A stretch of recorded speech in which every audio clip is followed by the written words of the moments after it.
Hey, good morning, everybody. It's Saturday, October 5th, 2019. You're listening to the sound of Coach Frank Sagasta. Well, we're about a half a mile and I'm home, just looking at the stars. But I want to definitely ask you that driving question. What are you doing today that will align you with where you want to be tomorrow? What are you doing today? We got home pretty late last night from a wonderful opportunity that was presented to me to come to Vegas and do a talk on authentic leadership.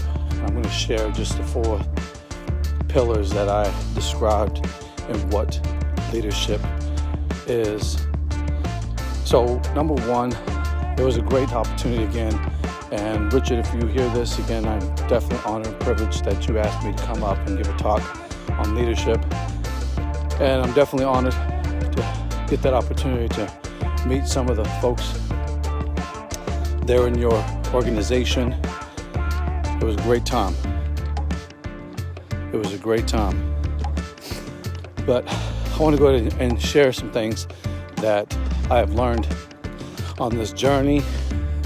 And of course, things that I'm still practicing today that I've learned on this journey that I shared with them yesterday. Number 1, be a steward. It's that simple. And everything that I've learned in these 8 years and more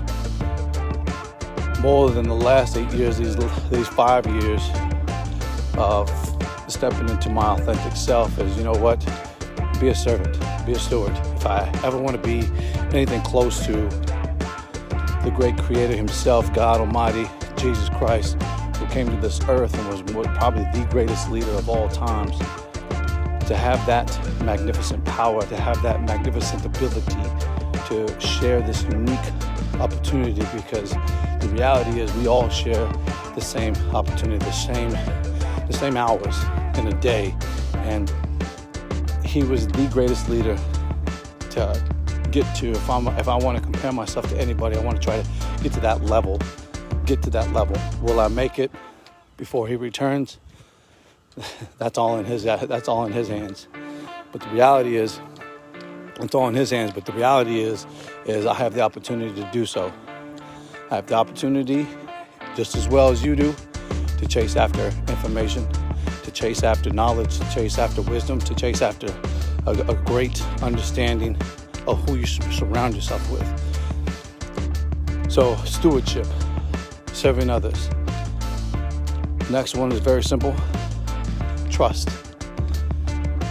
When it comes to the pillar, the foundation, and what I learned from John Wooden was trust. If you have no trust, how can anybody follow you? How can anybody truly trust you and have your support or have your back? So trust is a genuine foundation. All right? So stewardship, trust. Of course, the next one I dropped was that of love. Love thy neighbor as thyself. Love.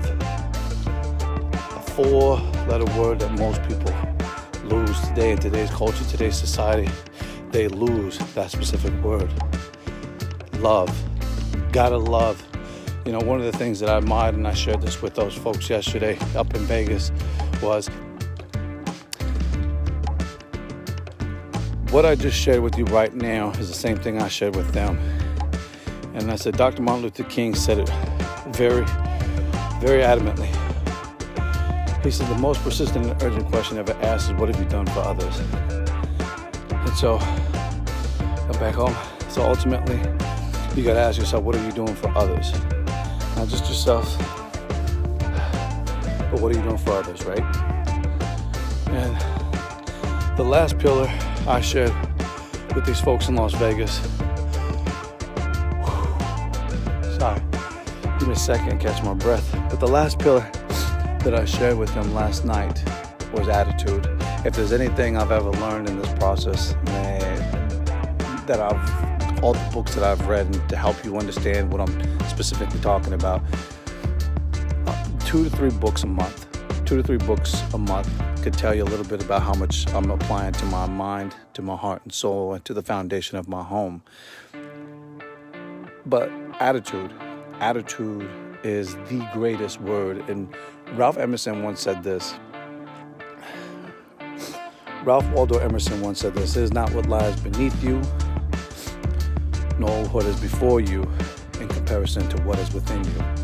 So again, you have the same capability, the same opportunity to take your abilities, your skills, your talents to the next level. Of course, there's a desperate need, that do it now kind of need for people to step into those areas that I mentioned. You know, no greater excitement. There's no greater excitement than to jump in. You know, I expressed with one brother this morning on a BU men's call was, I'm looking at 2020, jumping out of the airplane again. Why? Because you have to get to this. You got to get to this point in your life where you find this one specific word, necessary. It is necessary to jump out of a plane for me. It is necessary to give my best attitude to my family first, and then unto life itself. It is necessary to always give an abundance of love to other people. It is necessary to open up and get up at 3 a.m. and open up the Bible and to be consumed by the knowledge therein. It is necessary to have my children go to the library and pick books that are aligning with where they want to be. It is necessary for me to get out here and to thank God for the wonderful stars that I can see, and to have great health, and to have a positive mental attitude. It is necessary to pour everything that I know, everything I'm learning, everything that I'm introducing into my life and into my home to others around in my surrounding, in my environment. It is necessary to continue to align myself with other people that are growing, that are learning, that are continuous in this process of development, of professional development, of personal development. It is necessary for me to share tips and strategies and solutions with you and other people around the world. It is necessary to share those same tips and strategies and advice and recommendations with other people in my community. It is necessary for me to show more love unto my family and unto God above for all the blessings and even the trials and tribulations that I've gone through. It is necessary to be thankful. It is necessary to keep praying. It is necessary. When you get to that point when you start seeing more things that are necessary, you know what I'm saying? Like, no disrespect. Like, you personally might think that having the Ferrari in the driveway is necessary. That's your own. I know that when I die, I'm not taking it with me.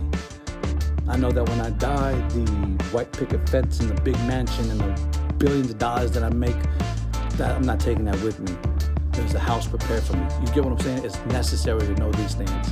Because again, as Ralph Waldo Emerson said, it's not what lies beneath me, nor what lies before me in comparison with what lies within me. You get what I'm saying? So again, great teachers, great examples in life. Surround yourself around those folks. Stop comparing yourself. Listen to me. I promise you, you see the sweater Kaizen, okay? Continuous improvement.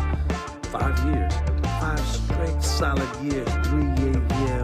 It is necessary to wake up with determination. It is necessary to rest with full satisfaction. It is necessary to get your butt in the gym. It is necessary to get your mind in the book. I'm serious. I'm just saying, don't hate don't hate the speech, and don't hate the player, hate the game, because it's truth. I'm just saying, the same thing I just shared with you is what I shared with those great folks in Las Vegas last night, and I cannot wait to share this same message with those in my community. That's right.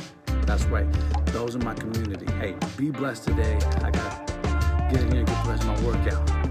Get that workout. Okay, 10,000 push-ups this year. 10,000. The rest of this year, I said I was gonna do it. I said, hey, for the next 100 days, 100 push-ups. 100 push-ups every day. That's 10,000. Next year, 365,000. That's 100 push-ups every single day. You can do it.